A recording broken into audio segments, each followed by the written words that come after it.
On prend les versets clairs pour expliquer les versets ambigus. Quand Jésus dit « je suis un être humain », c'est un verset clair. Quand il dit dans Jean 14, 28, je répète, un être humain je là, vais revenir dessus. non, attends, c'est frère. Tu vas continuer. Un être humain là Oui, peut dire « Abraham a vu mon jour bien » sûr. et il s'est réjoui. Oui, même Abraham a vu le jour de Moïse. Et il peut dire... Abraham a vu le jour de Moïse. Non, attends, Je peux te prouver ça. C'est pas Jésus seul. Il a vu le jour de Moïse. Est-ce qu'il est Dieu? Est-ce que Moïse est Dieu? Laisse-moi, je vais te poser la question, tu vas répondre. Un être humain comme nous là peut dire Abraham a vu le jour de Moïse. Et avant qu'Abraham ne soit, moi je fus. Un être humain peut tenir ce langage. Justement, c'est ça qui va vous tuer. Et je répète encore. Tu prends un être humain, et la suite même, je répète encore. Le problème avec vous, c'est ça. Avant qu'Abraham fût, je suis. Donc pour vous, Jésus est Dieu. Mais est-ce que tu sais que nous, notre prophète Mohammed, il a été clair. Avant que Adam ne soit moi, Mohammed, j'étais.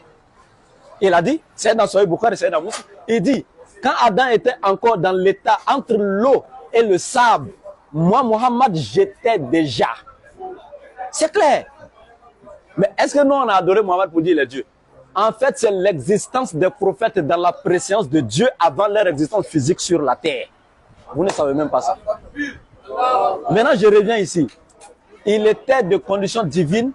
Dieu lui a donné le pouvoir de ressusciter les morts, de faire tous ces grands miracles-là. Dieu lui a donné des miracles qu'il opérait que Dieu seul doit faire. Mais Dieu lui a donné ça. Mais malgré ça, Jésus ne s'est jamais fait égal à Dieu parce qu'il sait que c'est Dieu qui lui a donné ce pouvoir de ressusciter les morts, etc. C'est pourquoi on dit l'état de constitution civile, mais c'est jamais fait égal à Dieu. Sinon, le verset 9, pourquoi vous ne lisez pas? Regardez le verset 9, on vous dit, c'est pourquoi Dieu l'a souverainement élevé. Qui l'a élevé? Est-ce que Dieu, là, lui, on peut l'élever? Lui, il est déjà au-dessus de tout. Est-ce que Dieu a besoin d'élévation? Dieu est déjà au-dessus de tout. Mais on te dit, Jésus, là, c'est pourquoi Dieu l'a souverainement élevé. Celui qui est en bas, là, celui qui a besoin d'être élevé, Dieu, lui, il est déjà au-dessus de tout. Mais il a élevé Jésus. C'est vous qui avez un problème avec la compréhension des versets. Maintenant, moi, je vous pose une seule question. Le problème, c'est quand vous parlez de Jésus... Une seule question. Pasteur. Nous parlons là de la nature humaine. Je vais... ça, c'est vous qui dites. Donnez-moi un seul verset. C'est comme ça. Où on dit Jésus est 100% homme, 100% Dieu. Un seul, et puis le débat est clos. C'est écrit où? Philippiens 2, je t'ai montré. Je viens de démontrer ça. Ça n'existe pas.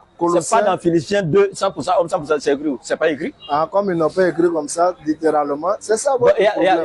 100% homme. Mais toi, tu allais créer pourquoi? C'est pas écrit, toi, tu as créé pourquoi? C'est le fait qu'il La Bible fait 31 000 versets. Regarde. La Bible fait 31 000 versets. Dans 31 000 versets, tu n'as pas pu avoir un seul verset pour démontrer la divinité de Jésus. Toi, tu fabriques ton verset quoi? 100% homme, 100% c'est écrit où? J'ai déjà démontré la divinité de Jésus. À qui? Avec quoi? Prenons Colossiens, que tu as pris. Je vais savoir, Marie là, c'était la mère de qui? Dieu. Marie? Oui. C'est la mère de Jésus-Christ. Pas de Dieu. Hein? Je t'ai répondu, pourquoi tu me dis... Elle est la maman de Dieu, oui ou non? Je dis, Marie est la mère de Jésus-Christ. Jésus n'est pas Dieu. Jésus-Christ en tant qu'humain. Il est Dieu ou bien il n'est pas Dieu? Il est Dieu.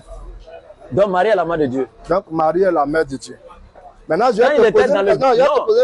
Parce que si on va aller comme cela là... Quand il était dans le ventre de Marie, là, il était Dieu mais il n'était pas encore Dieu. Quand on va aller comme cela là, c'est du désordre que tu crées. C'est pas désordre, c'est là qu'on va établir la vérité. Jésus là, Jésus là, Jésus là, oui. Il a été présenté comme agneau de Dieu, n'est-ce pas? Et puis tu dis encore qu'il est Dieu. L'agneau de Dieu est Dieu. Non, le prophète Jean-Baptiste... Est-ce que l'agneau de Dieu est Dieu? On ne peut pas parler ensemble. Le prophète Jean-Baptiste a présenté Jésus-Christ comme un agneau de Dieu, étant l'agneau de Dieu. Mais il n'est plus Dieu. D'accord. Étant l'agneau de Dieu là, Marie est quoi pour ça? Est-ce que Dieu c'est un agneau? Hein? Mais c'est des attributs là, je suis en train de te parler là. L'agneau de Dieu. Oui. Est-ce que l'agneau de Dieu est Dieu encore? C'est fini. Mais moi, je suis en train de te soulever des attributs qui appartiennent à Dieu. Si Jésus est appelé l'agneau de Dieu, donc c'est fini, le débat est clos. Donc Marie est quoi? Marie doit être appelée comment? J'ai dit, il est l'agneau de Dieu, non? Il est l'agneau de Dieu, c'est fini? Non, donc sa mère doit s'appeler comment? Si lui, il est animal. J'ai dit, l'agneau de Dieu, là, est-ce qu'il est Dieu encore? C'est ma question. Est-ce qu'il est Dieu? L'agneau de Dieu, est-ce qu'il est Dieu?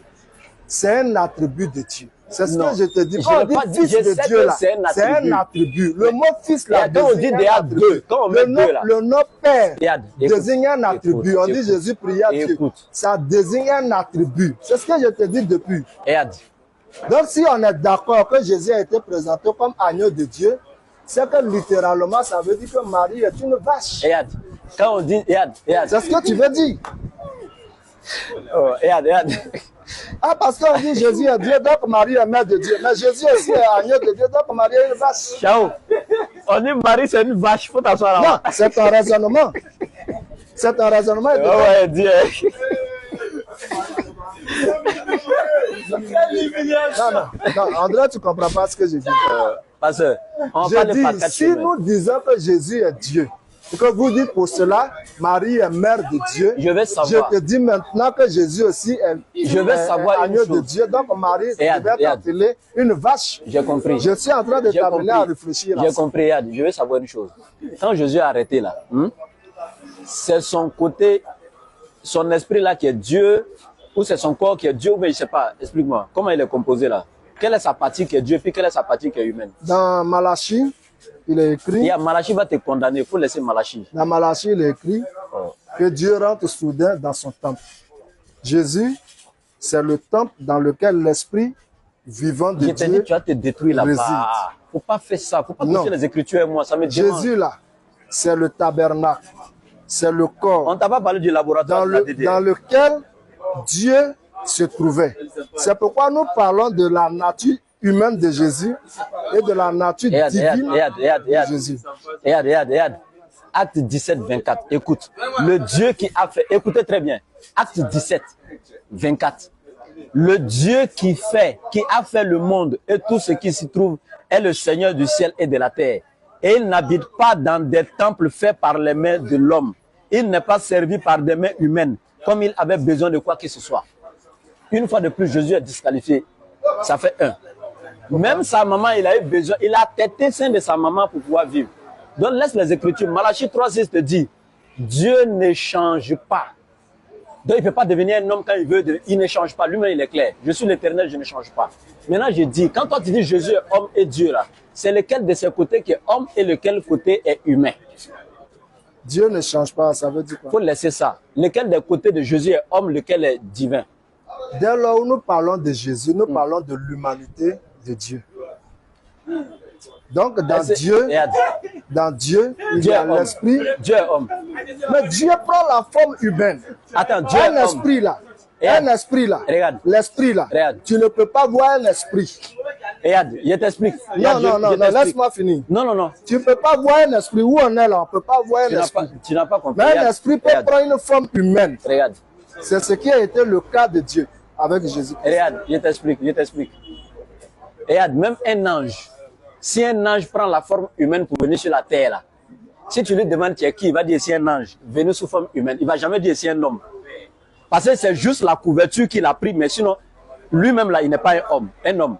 Donc si Jésus était Dieu qui a pris forme humaine là, il allait dire je suis Dieu sous forme humaine. Mais Jésus dit, moi en tant qu'un être humain, regarde, écoute, il faut te calmer. Je te donne le coup, tu donnes à tes enfants dessus, ils vont confirmer. Regarde, quand on dit un être là, le verbe être est un verbe d'état pour démontrer la nature du monsieur. Il dit moi en tant qu'un être humain. Il aurait dû dire moi en tant que Dieu fait homme. Parce que quand je prends la forme humaine, un ange qui prend la forme humaine qui vient là, il n'est pas un homme, hein. Il a juste emprunté la forme humaine pour venir, mais il n'est pas un homme. Mais Jésus lui te dit, son être là, c'est un être humain. Il fait partie des hommes. C'est sa nature. Tu me dis non, il est Dieu fait homme. Pourquoi n'a-t-il pas dit je suis Dieu fait homme? Ce n'est pas vrai. Parce qu'on ne peut pas adorer un être humain. Il a été adoré où? Ok, nous prenons Luc. Ouais. Il est l'heure de la prière. Regarde. Nous prenons Luc. Regarde. Ce que tu veux prendre là, je connais déjà. Mais regarde. Ils sont allés l'adorer là. Regarde. Faut prendre. Regarde, je te dis. Donc, quand tu as lu qu'il a été adoré. Oui, c'est écrit. On peut adorer l'homme. Je t'explique. Regarde. C'est comme. Regarde. C'est un mot polysémique. Regarde, qui a plusieurs sens. C'est comme quand je dis à ma femme, ma chérie, je t'adore. Est-ce que je suis en train de lui vouer un culte? Non. Tu vas voir la traduction d'Arbi du même verset. On dit, on lui a rendu hommage. Eux n'ont pas voulu écrire là-bas adorer. Pourquoi vous faites ça? Est-ce qu'on peut rendre hommage à un être humain?